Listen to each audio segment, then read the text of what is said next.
Alam niyo ba na kahit parehas kayong freelancer or kahit parehas kayo ng profession, kahit parehas kayong online seller, same product, same service, same sales, same expense, same net income, same platform, sabi mo na same lahat. Pwedeng ikaw nagbabayad ka ng 100,000 ng tax legally, pwedeng yung isa nagbabayad ng tax ng 60,000 pesos lang legally.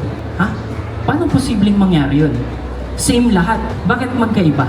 So let's take for example, si Juan on your left, tapos si Pedro on your right.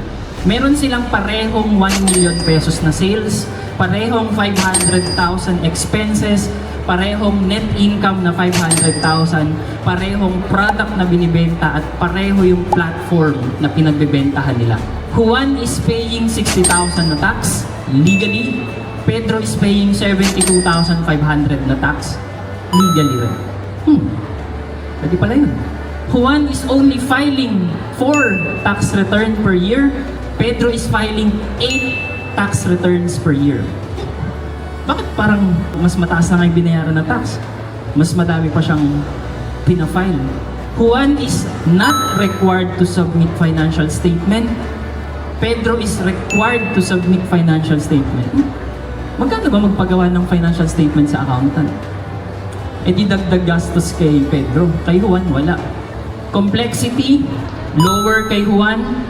Complexity, higher kay Juan. Risk of error and penalties, lower kay Juan. And risk of error and penalties, higher kay Pedro. Paano yun naging posible? Dito na po pumapasok yung tinatawag nating knowing your tax types. Sa BIR, hindi yan parang, oh, ito benta ko, ito yung expense ko, automatic, ito yung tax. Hindi yan naman. May mga options tayong pwedeng i-avail to pay less taxes legally. So, I'm not going into details. Basta lang, merong may 8%, may OSD, may itemized. Ang point here, there are tax type options that you should know so that you can pay less taxes legally.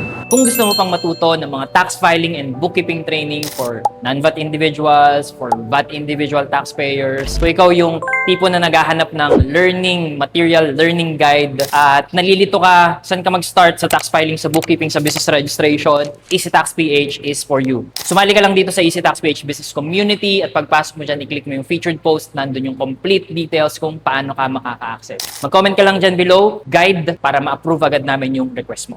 Kita-kits inside, I hope yumaman tayong lahat.